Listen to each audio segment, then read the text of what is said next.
손이 가지 않을 시기가 오니 몸이 좀 편해지기 시작했다. 아이들이 점점 자라자 주말에 친구들과 약속을 잡는 일이 많아졌다. 애들을 데리고 나들이를 가지 않아도 되니 솔직히 너무 편해졌다. 내 친구들은 나보다 늦게 결혼해서 아이들이 어린 편이다. 친구들을 만나고 싶어도 재수 씨 눈치가 보이니 황금 같은 주말에 약속 잡기가 이해 안 하니 그동안 구상했던 등산을 하기로 결심했다. 나는 취미 생활에 큰 돈을 쓰는 것을 싫어한다. 등산 스틱, 바람막이 정도 이외에는 지출할 일이 없다. 등산 바지와 쿨맥스 티셔츠도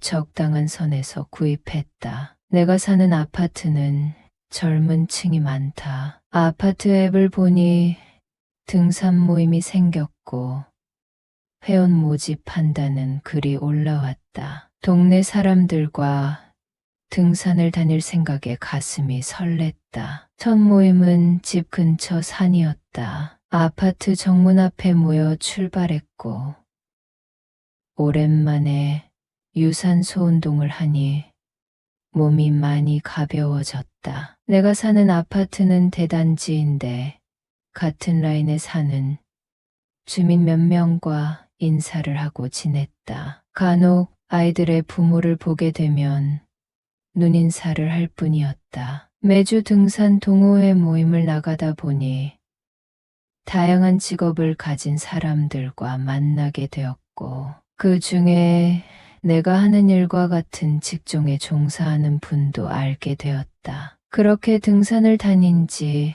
1년이 지나니 안면을 익힌 주민도 많아졌다. 와이프도 살을 빼야 한다고 몇 번 따라 나오기도 했다. 등산 동호회는 점점 커졌고 버스를 대절해서 먼 지역에 있는 산에 다녀오기도 했다. 애들 위주로 살다가 내 시간을 보내니 강전된 배터리가 충전되는 것 같았다. 산마다 다른 매력이 있고 숨을 헐떡거리며 정상에 오르는 기분은 무엇과도 바꿀 수 없다. 등산의 별미는 하산 후 회식에 있다. 기분 좋게 땀 흘리고 다 함께 식사를 하는 맛은 그 무엇과도 비교할 수 없다. 등산 동호회에는 다양한 연령층이 있었다. 등산한 지 수십 년 된 어르신들도 있었는데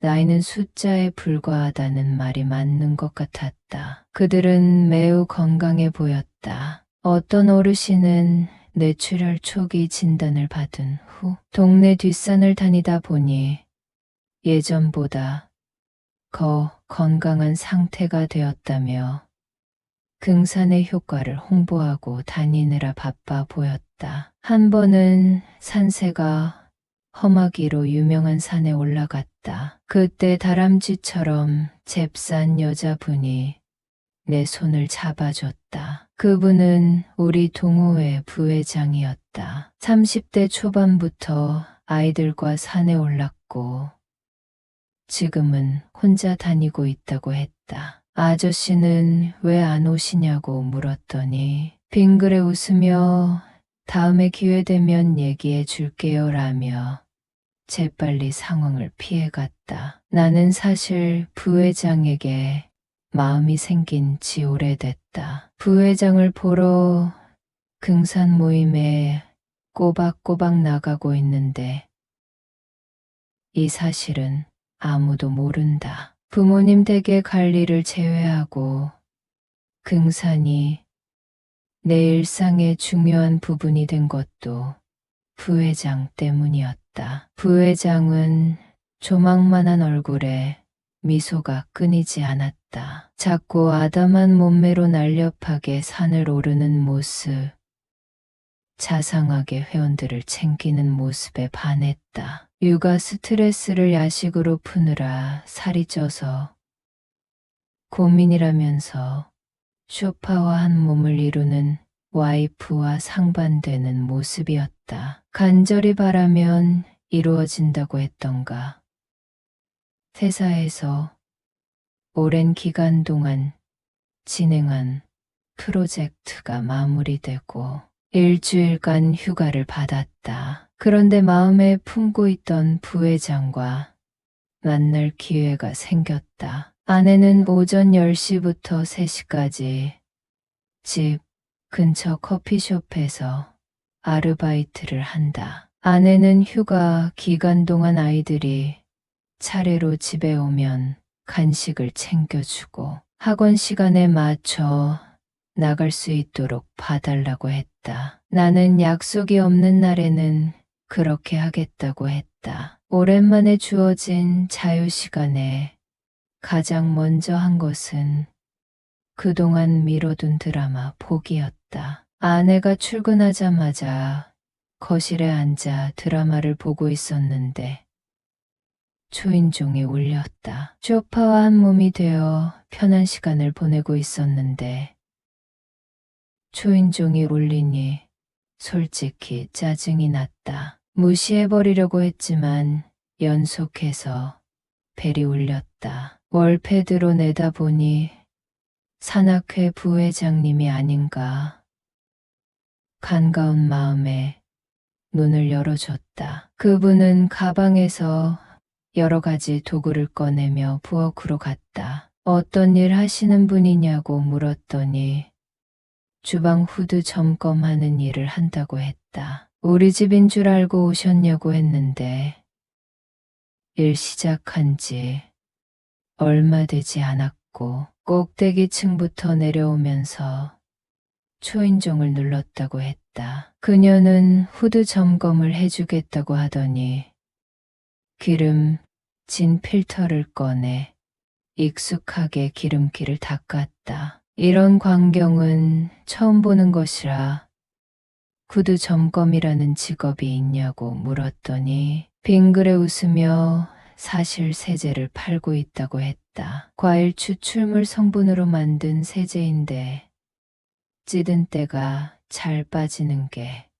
특징이라며 팜플렛을 꺼내 보여줬다. 적극적으로 상품 설명을 하는 모습에 열의가 느껴졌다. 회사 일에 치여집에 어떤 세제를 쓰는지 관심도 없던 내가 세제 설명을 듣고 있다니 참 웃긴다는 생각이 들었다. 1년 넘게 부회장님을 몰래 바라본 적이 많았던 터라 부회장님에게 힘을 실어주고 싶었다. 그래서 세제를 풀세트로 구매했다. 그녀가 몇 동에 사는지 몰랐는데 알고 보니 같은 동 옆 라인에 살고 있었던 것이었다. 그녀는 세제를 써보고 소개 좀 부탁한다고 수줍게 말하고 집을 나갔다. 안 그래도 집에 세제가 많은데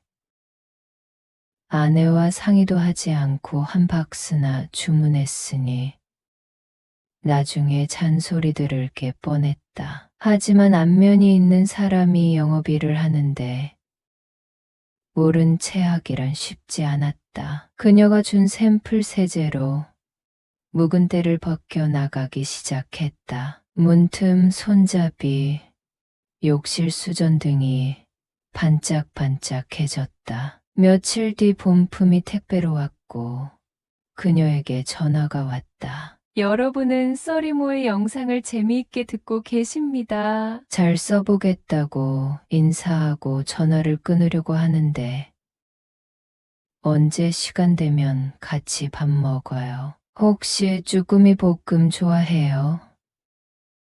잘하는 데 있거든요 라고 하는 게 아닌가. 나는 당장 내일 만날 수 있다며 그녀와 약속을 잡았다. 아파트 지하 주차장에서 그녀를 태우고 식당에 갔다. 그녀는 식사하면서 어려운 얘기를 꺼냈다. 2년 전에 남편이 암 투병한 지 6개월 만에 하늘나라로 갔다고 했다. 결혼 생활 30년간 한 번도 큰 소리 내지 않고 사이좋게 지냈는데 남편이 떠나고 나니 집에 있기가 힘들어 등산을 다닌다고 했다. 산에 오르면 남편이 있는 하늘나라와 가까워진 기분에 동네 산부터 시작해서 유명산들을 돌아다니게 되었다고 했다. 다른 사람들과 만나고 얘기 나누고 오면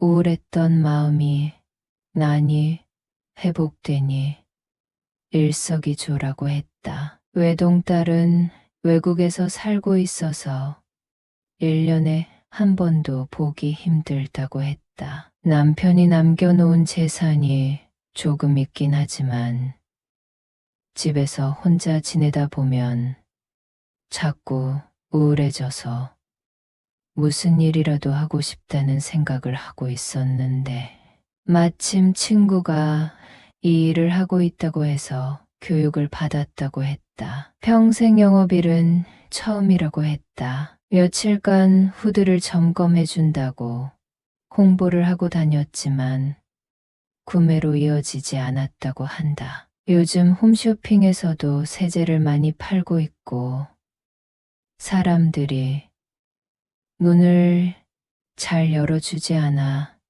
제품 홍보하기가 힘든데 우연히 나를 만났고 사실 내가 첫 고객이라